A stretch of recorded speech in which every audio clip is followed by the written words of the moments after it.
Hola, nosotros somos de la Universidad Veracruzana, Campus Coatzacoalcos, de la Facultad de Ciencias Químicas.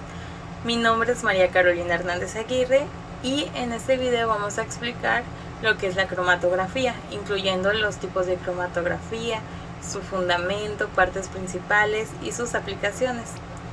Mi número de equipo es el número 2 y está conformado por Armenta Fernández, Larisa Lilian, García Morteo Leonardo, Martínez Sandoval José Rodolfo, Martínez Sainz Mildred y su servidora Hernández Aguirre María Carolina. Nosotros somos del grupo IBT 301. Hola, mi nombre es José Rodolfo Martínez Sandoval y hoy les vengo a decir en sí qué es la cromatografía líquida. Bueno, la cromatografía líquida en todo comenzó en el siglo XX, o para ser más exactos, en el año 1906, por el botánico ruso Mikhail Sweet. Bueno, quien inventó la cromatografía líquida. Más que nada fue para separar varios pigmentos vegetales, y para esto él inyectó el extracto de la planta y el éter de petróleo a través de una columna de vidrio llena de carbonato de calcio. Bueno, por la columna de vidrio fue capaz de observar los cambios dentro de la columna. Y bueno, al principio solo hay una capa de pigmento en la parte superior de la columna, pero a medida que pasa el tiempo, el pigmento se separa en 4 capas de colores diferentes. Y para la investigación posterior descubrió que esas 4 etapas era lo siguiente. Como color 1, el primer color, que era un verde azulado, significaba que era clorofila A. Para el segundo color que se obtenía, que era un verde amarillento, significaba clorofila B. Para el tercer color que se obtenía era un amarillo que significaba xantina. Y por último se obtenía un color naranja en la última capa que quería dar a indicar que era caroteno. Todo el proceso de separación tardó varias horas y por lo tanto no era un método muy práctico en ese entonces. Y todo esto a lo largo del tiempo de análisis fue parte de la razón por la cual la cromatografía líquida no se convirtió en una herramienta analítica popular en aquel entonces, hasta el año 1970, casi 70 años después, medio siglo después de la invención de Mikhail Sweet. Pero bueno, en sí, ¿qué quiere definir la cromatografía líquida? Y bueno, ¿qué es en sí la cromatografía líquida? Bueno, es una técnica utilizada para separar los componentes de una mezcla. En sí consiste en 2 fases. La primera fase es la estacionaria no polar, que vendría a ser la columna, y la segunda fase es una fase móvil. Y bueno, la fase estacionaria es sílica y la fase móvil actúa de portador de la muestra. Y la muestra es la solución es inyectada en la fase móvil. Los componentes de la solución emigran de acuerdo a las interacciones no covalentes de los compuestos de la columna. Estas interacciones químicas determinan la separación de los contenidos de la muestra. La utilización de los diferentes detectores dependerá de la naturaleza de los compuestos a determinar. Hola, mi nombre es Mildred Vianney Martínez Sáenz y yo les voy a hablar sobre los tipos de cromatografía. Primero tenemos en la cromatografía líquida de alto rendimiento o de resolución HPLC, por sus nombres en inglés, High Performance Liquid Chromatography, permite la separación de compuestos de una mezcla mediante las interacciones específicas con la fase estacionaria, permitiendo el paso, identificación y análisis de los componentes de las sustancias en estudio. Este tipo de cromatografía es indicada para el análisis de compuestos poco volátiles, iónicos y termolábiles. El HPLC se caracteriza por la utilización de presión, ya que ayuda a incrementar la velocidad de los compuestos dentro de la columna y en consecuencia de esto, este equipo tiende a ser sofisticado y caro en comparación con una cromatografía líquida convencional en columna. Dentro de sus principales características del HPLC se encuentra su versatilidad, ya que este tipo de cromatografía separa macromoléculas, grupos polifuncionales y especies iónicas. También es selectiva y de alto costo, pero efectiva, y dentro de sus aplicaciones se encuentra el estudio de fármacos o el estudio de biomoléculas, entre otros tipos de estudios. Básicamente en este método participan las fases móvil y estacionaria, y la muestra de interés. La fase móvil es líquida y su función es llevar la muestra a través de la fase estacionaria, que puede ser sólida o una película líquida soportada en un sólido inerte. Las distintas fuerzas químicas y físicas que actúan entre la mezcla a analizar y las dos fases determinan la retención y separación de cada uno de los componentes de la mezcla. Los componentes con mayor afinidad con la fase estacionaria se desplazarán con menor velocidad que aquellos que presentan menor afinidad. Estas diferencias de velocidades dan origen a la separación de los componentes. El otro tipo es la cromatografía de gases, la cual es una técnica analítica que permite separar mezclas de compuestos fácilmente volatizables y térmicamente estables en sus componentes individuales. En todas las separaciones cromatográficas, la muestra se desplaza con una fase móvil a través de una fase estacionaria con la que es invisible fijada una columna o una superficie sólida. Las dos fases se eligen de tal forma que los componentes de la muestra se distribuyen de modo distinto entre ambas.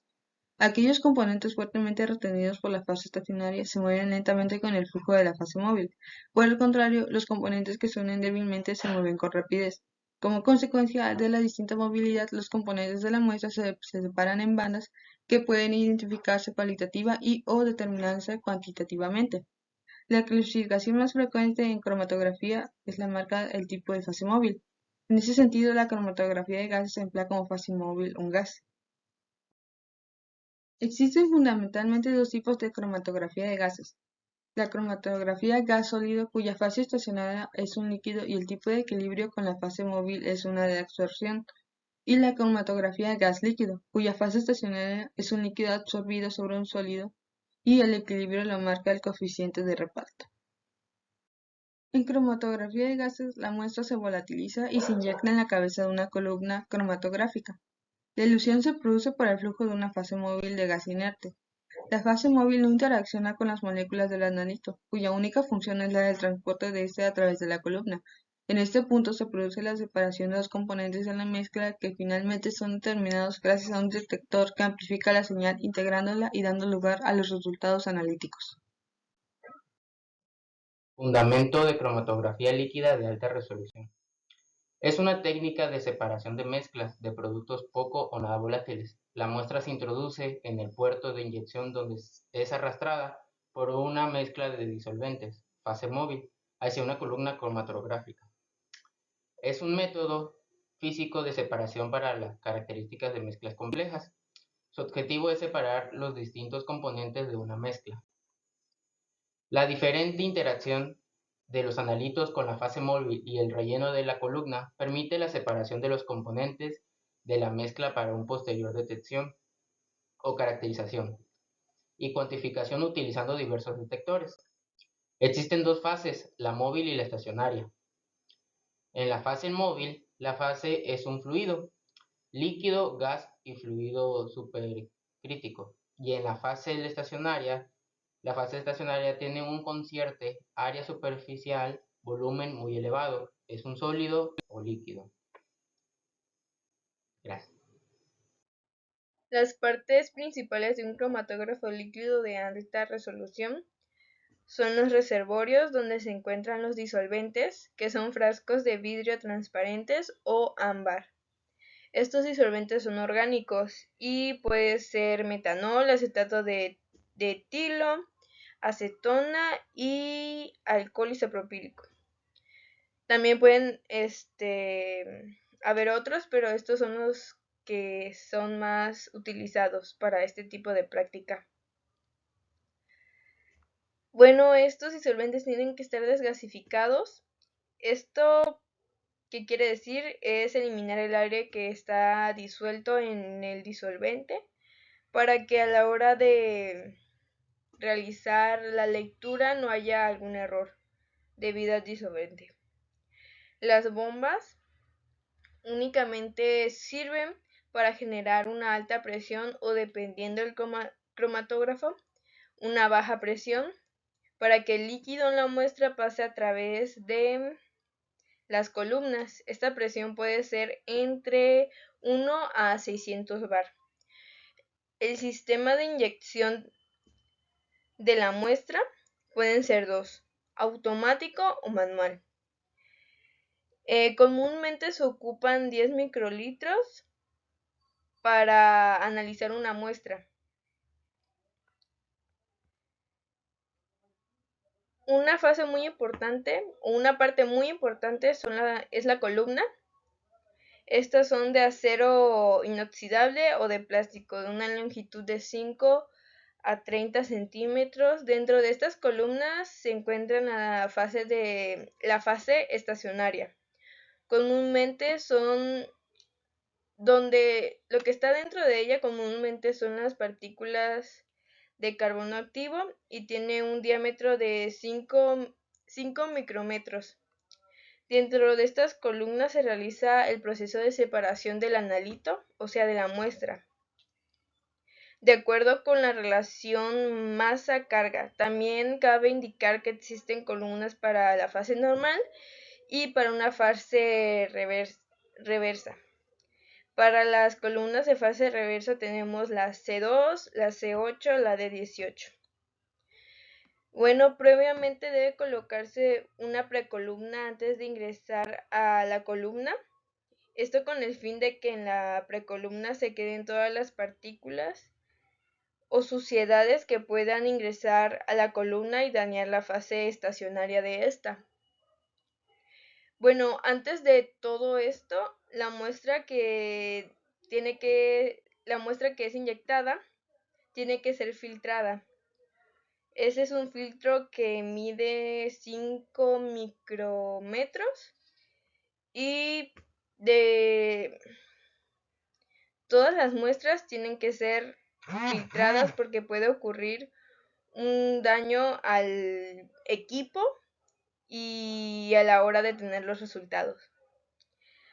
Hay diferentes detectores, como el detector de fluorescencia, el detector de UV visible y el espectrofotómetro. También pueden haber otros detectores que no he mencionado, como el de índice de refracción. Bueno, aparte de esto, todas estas señales van a llegar al integrador, que es una computadora, donde va a haber un programa que detecta todas esas señales y podremos en el programa modificar las funciones que queremos ver en la gráfica, ¿no?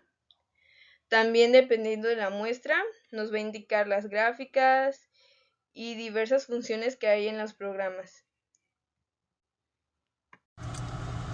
Bueno, ahora voy a explicar las aplicaciones que tiene la cromatografía líquida. En esta diapositiva se pueden observar que tiene aplicaciones en la industria farmacéutica, en la industria química, en la bioquímica, en la industria de alimentos y en el medio ambiente. A continuación voy a dar ejemplos de cada uno de ellos. Por ejemplo, en la industria farmacéutica se utiliza en el análisis de medicamentos para poder determinar los componentes activos que estén presentes, ya sea en una tableta analgésica. También se puede utilizar para la caracterización de impurezas en productos farmacéuticos por cromatografía líquida de alta resolución. Y también en la validación de procedimientos analíticos para la determinación de productos farmacéuticos. En la industria química se utiliza para la caracterización de compuestos y materiales poliméricos. Y también pues para la determinación de composición, pureza, avance de reacción, distribución de masa molar absoluta y relativa. Y también para la distribución de tamaños de partícula y potencial Z de compuestos y materiales poliméricos. En la bioquímica, como ejemplo, tengo la cuantificación de fosfolípidos en muestra de ámbito biológico. Y también para la determinación de vitaminas hidro y liposolubles en leche por cromatografía líquida de alta resolución, UV-Vis. Y en la industria de alimentos, como ejemplo, tenemos la detección de colorimetría para la medición simultánea de antioxidantes. También puede ser utilizado para la medición de azúcares en bebidas o zumos para poder determinar su cantidad de azúcar añadida. Y en la industria de alimentos también podría ser aplicado en la determinación de compuestos diferentes en el vino para la determinación de su color, de su edad y variedades de uva utilizadas. Y ya por último, el medio ambiente. Tenemos la determinación de hidrocarburos polinucleares como contaminantes atmosféricos importantes. Y la cromatografía líquida también puede ser utilizada para el análisis de contaminación de algunos pesticidas.